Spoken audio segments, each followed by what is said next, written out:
very good mood. Yeah? Yeah. There you go. On Tuesday, we got the long awaited Integrity Commission annual report. And in it, both the chairman, retired Justice Carl Lawrence Beswick, and the executive director, Craig Beresford, made comments about the legal challenges that they say are slowing down their work. But they said more than just work being slowed by the legal challenges. You would have heard it in the news, but let me read for you specifically precisely what was said by the chairman of the Integrity Commission. She said, during the reporting period, which is 25-26, the financial year 25-26, during the reporting period, the Commission observed an increase in legal actions brought against the organization and particular members of its leadership team. The Commission respects the constitutional right of every individual to approach the courts and is committed to honoring all judicial processes and determinations. Nonetheless, it is important to recognize the implications of this emerging trend. There is a legitimate concern that the increasing resort to litigation against the Commission and its officers in the execution of their lawful duties may, whether intentionally or otherwise, impede the timely discharge of the Commission's responsibilities. She continues, defending legal proceedings requires the commitment of significant time, financial resources, and institutional capacity that might otherwise be directed towards the investigation and prevention of corruption. The retired justice says the courts play a vital role in safeguarding the rule of law and ensuring that public bodies operate within their legal authority. However, she says, it is equally important that the lawful execution of the Commission's mandate is not frustrated, delayed, or undermined by actions designed solely to discourage robust investigations or to inhibit the Commission from carrying out the responsibilities entrusted to it. The Commission will continue to pursue its mandate fairly, independently, and without fear or favor, guided at all times by the law, the principles of justice, and the unwavering commitment to integrity, transparency, and accountability in public life.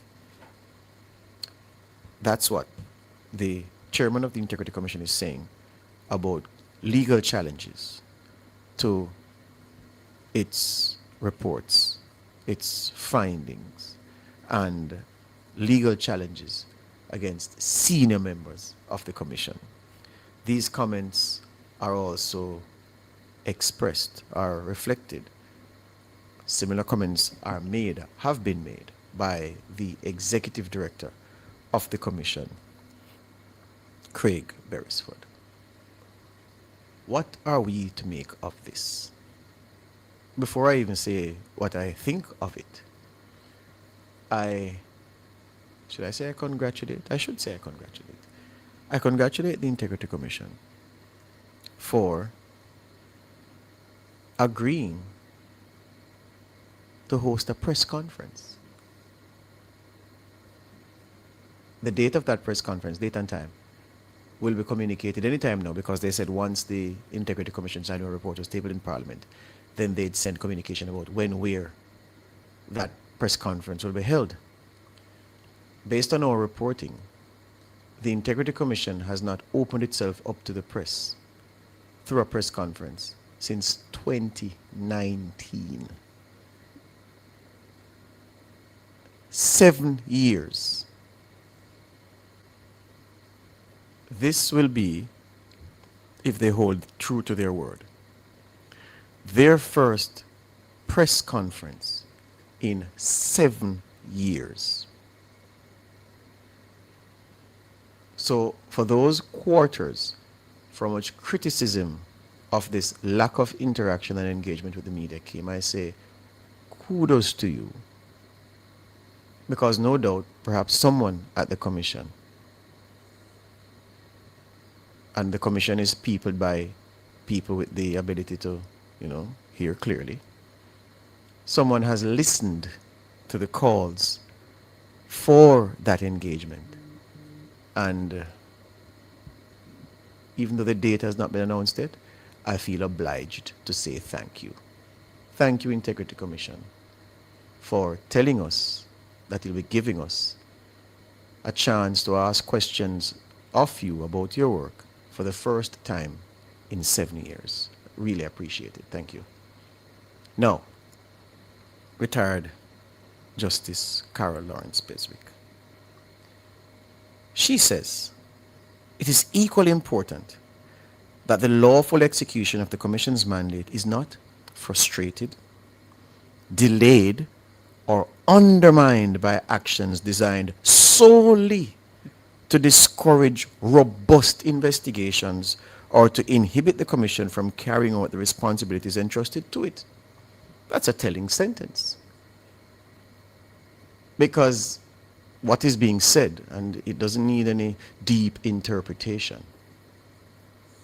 those parliamentarians who have the Commission before the court, the Integrity Commission is saying that what you are doing is delaying, frustrating, or undermining the actions of the work of the Commission solely to discourage it from robustly investigating you, and what you are doing by virtue of your legal challenge is seeking to inhibit the Commission from carrying out the responsibilities entrusted to it. Justice Lawrence, of course, knows the law. To say know very well is an understatement. Yeah? A constitutional right to go to court to seek redress is open to everyone, which she acknowledges here. But why would the Commission say that a Jamaican parliamentarian who finds themselves on the wrong side of a report and says, okay, let me ask the court to make a determination on this point, or let me ask the court to look at the actions of this individual at the Commission? Why should such a move in a democracy like ours, where everyone has recourse to the courts, why is that so problematic for the Commission that it is writing this in its annual report and making such a strong statement? So what should the law be changed to? Let's imagine, like your when children say, place this. Go place the legislators are going to make changes based on what the chairman has said and what the executive director has said. So what should happen? The Integrity Commission does an investigative report, makes findings, makes recommendations.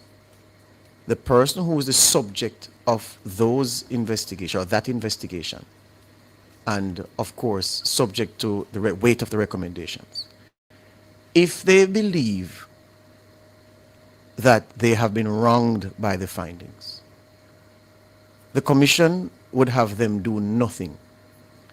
Take the public backlash, take the dissipation of their reputation, take the tarnishing of their name, and accept the tarnishing of those who are closely associated with them. Take all of that, hug it up, and wait until what the Commission has recommended goes to a court of law, is fully prosecuted, and then after a determination is made by the court, only then do you begin the process of using the court or asking the court to help you to repair your reputation.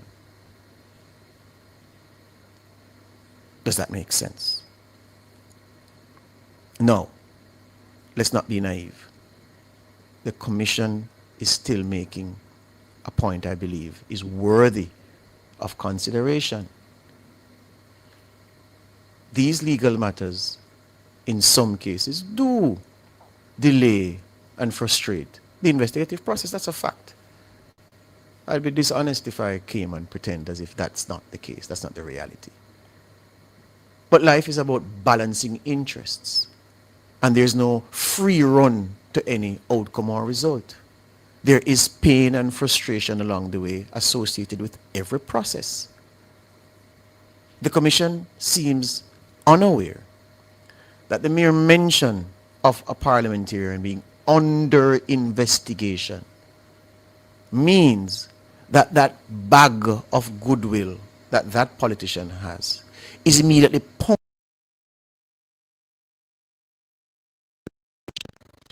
and that bag is punctured and starts leaking the very moment such a claim is published. Case in point, if you read through the comments beneath the story that we carried, that the IC has added one more parliamentarian to the list of those under investigation. What are most people saying? Yeah, man, dirty, corrupt politician. Remember, it's just under investigation. This perhaps is the first country that under investigation means guilt, and it means you're corrupt and you're dirty and you're nasty. So I'm just wondering, what does the Commission want? A free run, unimpeded, unchecked, and you should just stand there, not avail yourself of the right to defend yourself until their process is finished and complete and a determination is made by the court. And then you start the arduous task of clawing back your reputation. I don't want to live in a country like that. I'm sorry. Not for me.